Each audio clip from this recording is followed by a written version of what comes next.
1 Korintus 12. Rupa-rupa karunia tetapi satu roh. Ayat 1. Sekarang tentang karunia-karunia roh. Aku mau, saudara-saudara, supaya kamu mengetahui kebenarannya. Ayat 2. Kamu tahu bahwa pada waktu kamu masih belum mengenal Allah, kamu tanpa berpikir ditarik kepada berhala-berhala yang bisu. Ayat 3. Karena itu aku mau meyakinkan kamu bahwa tidak ada seorang pun yang dapat berkata-kata oleh Roh Allah dapat berkata, terkutuklah Yesus. Dan tidak ada seorang pun yang dapat mengaku Yesus adalah Tuhan selain oleh Roh Kudus. Ayat 4. Ada rupa-rupa karunia tetapi satu roh. Ayat 5. Dan ada rupa-rupa pelayanan tetapi satu Tuhan. Ayat 6. Dan ada berbagai-bagai perbuatan ajaib, tetapi Allah adalah satu yang mengerjakan semuanya dalam semua orang. Ayat 7. Tetapi kepada tiap-tiap orang dikaruniakan pernyataan roh untuk kepentingan bersama.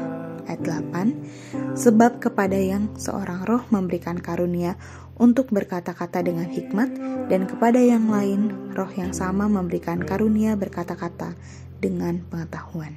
Ayat 9. Kepada seorang roh yang sama memberikan iman, dan kepada yang lain ia memberikan karunia untuk menyembuhkan. Ayat 10. Kepada yang seorang roh memberikan kuasa untuk mengadakan mujizat, dan kepada yang lain ia memberikan karunia untuk bernubuat, dan kepada yang lain lagi ia memberikan karunia untuk membedakan bermacam-macam roh. Kepada yang seorang ia memberikan karunia untuk berkata-kata dengan bahasa roh, dan kepada yang lain ia memberikan karunia untuk menafsirkan bahasa roh itu. Ayat 11.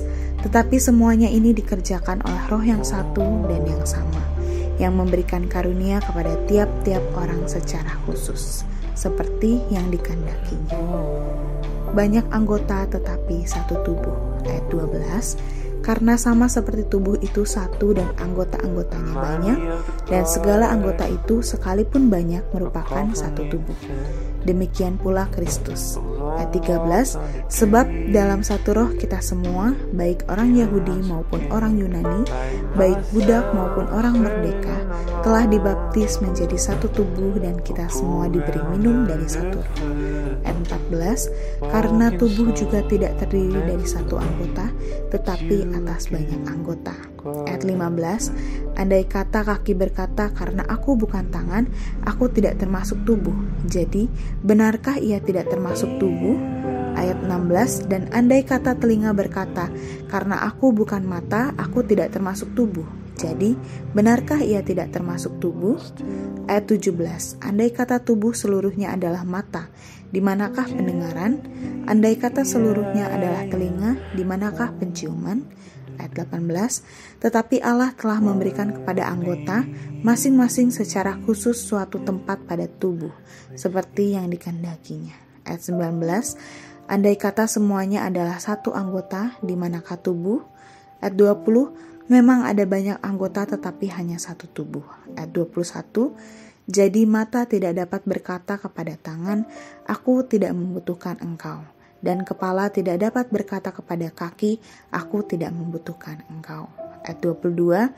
Malahan justru anggota-anggota tubuh yang nampaknya paling lemah yang paling dibutuhkan.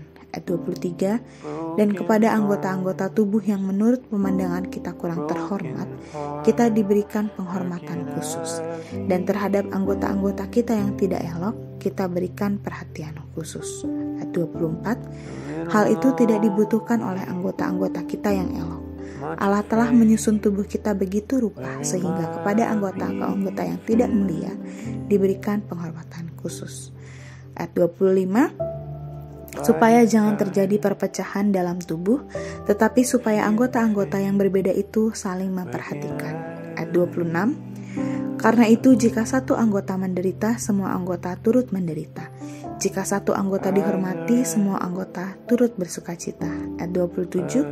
Kamu semua adalah tubuh Kristus, dan kamu masing-masing adalah anggotanya. Ayat 28. Dan Allah telah menetapkan beberapa orang dalam jemaat, pertama sebagai rasul, kedua sebagai nabi, ketiga sebagai pengajar. Selanjutnya mereka yang mendapat karunia untuk mengadakan mujizat, untuk menyembuhkan, untuk melayani, untuk memimpin dan untuk berkata-kata dalam bahasa roh.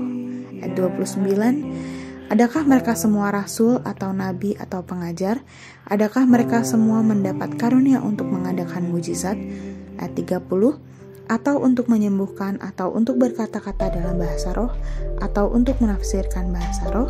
Ayat 31, jadi berusahalah untuk memperoleh karunia-karunia yang paling utama, dan aku menunjukkan kepadamu jalan yang lebih utama lagi.